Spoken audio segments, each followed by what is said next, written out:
अब सवाल ये उठता है कि दिल्ली के एग्जिट पोल में बीजेपी के आने का अनुमान कैसे दिख रहा है। आखिर कैसे दिल्ली में इस बार बीजेपी के लिए 27 सालों का सियासी सूखा खत्म हो सकता है। तो उसके लिए भी हम आपके लिए लेकर आए हैं 5 बड़े कारण, जिसको बताती हुई अब अगली रिपोर्ट देखिए।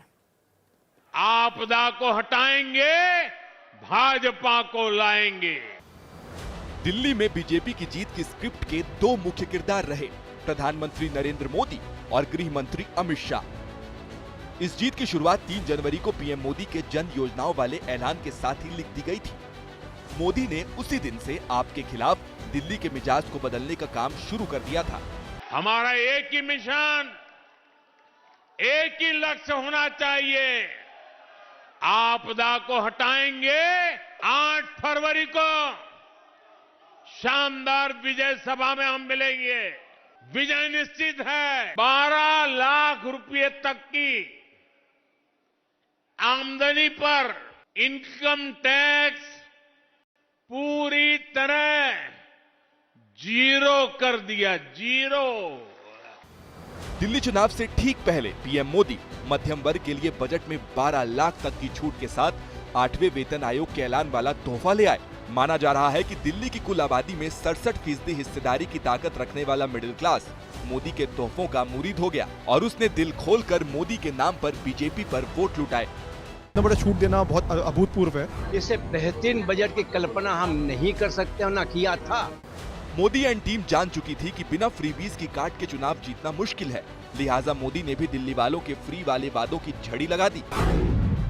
फिर चाहे महिला सम्मान योजना हो, फ्री इलाज का मुद्दा हो, ऑटो ड्राइवर्स के लिए योजनाएं हो, रेहड़ी पटरी वालों का हित हो या फिर झुग्गी झोपड़ी का मुद्दा, हर मोर्चे पर मोदी ने जनता को एक हाथ आगे बढ़कर भरोसा दिया। दूसरी तरफ मोदी ये बताने में भी पीछे नहीं हटे कि महिला सम्मान के जिस मुद्दे पर आम आदमी पार्टी पंजाब में फेल है, बीजेपी उसी मुद्दे को महाराष्ट्र, छत्तीसगढ़ और मध्य प्रदेश में लागू कर चुकी है। मोदी की तीनों रैलियों में आम आदमी पार्टी और टीम केजरीवाल के भ्रष्टाचार का मुद्दा सबसे ऊपर रहा। उन्होंने भ्रष्टाचार के आरोपों के साथ आम आदमी पार्टी की कट्टर ईमानदार वाली छवि पर कट्टर बेईमान होने के लगातार प्रहार किए।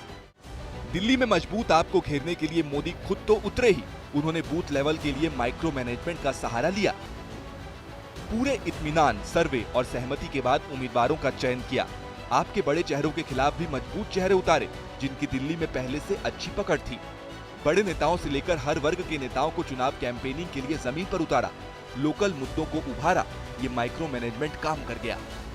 पीएम मोदी ने दिल्ली में आम आदमी पार्टी के 11 साल के कार्यकाल को नाकामी भरा साबित करने की पूरी कोशिश की। उनको दिल्ली के लिए आपदा साबित करने का प्रयास किया।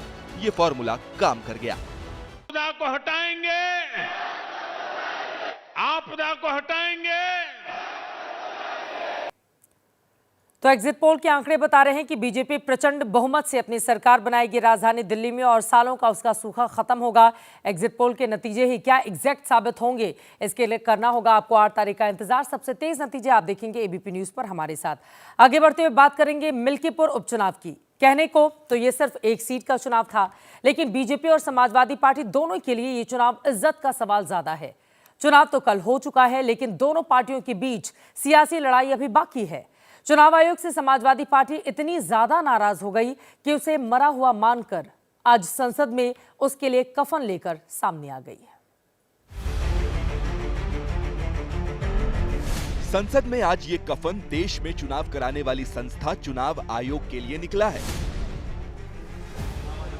कफन के साथ आपने शायद ही कभी किसी को मुस्कुराते हुए देखा होगा, लेकिन ये सियासी कफन है जो निकला है गुस्सा निकालने के लिए। गुस्सा चुनाव आयोग के खिलाफ है।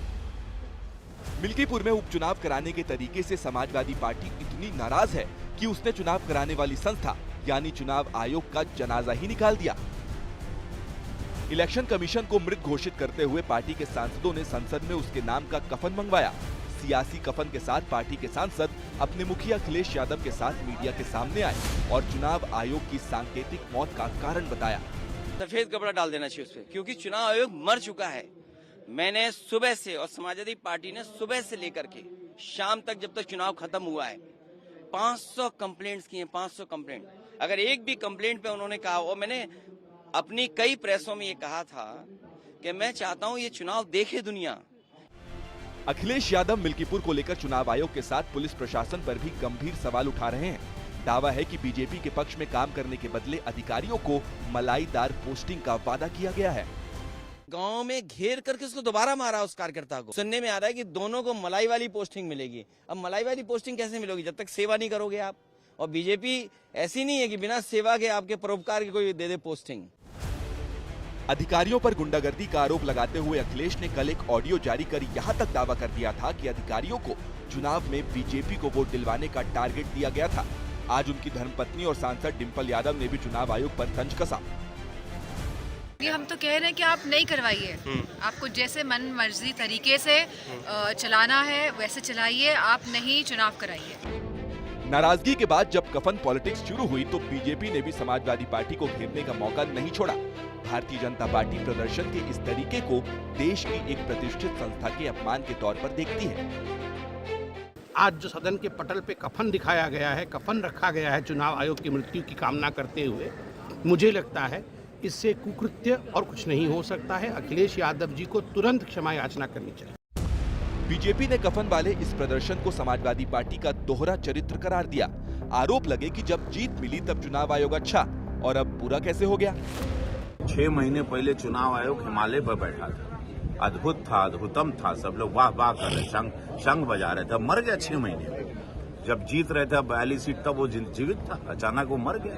ये बड़ा दुखद है, राजनीति का स्तर इतना नीचे गिरा दिए लोग। लोकसभाएं जीते उसी ईवीएम से, उसी चुनाव आयोग के निर्देशन में हुए चुनाव में, तब तक चुनाव आयोग ठीक था। मिल्कीपुर कहने को तो उत्तर प्रदेश की सिर्फ एक विधानसभा सीट है, लेकिन ये सीट आती है अयोध्या जिले के अंदर। यहाँ के पूर्व विधायक अवधेश प्रसाद ने ही अयोध्या की लोकसभा सीट फैजाबाद में बीजेपी को हराकर देश भर में उसकी किरकिरी करवाई।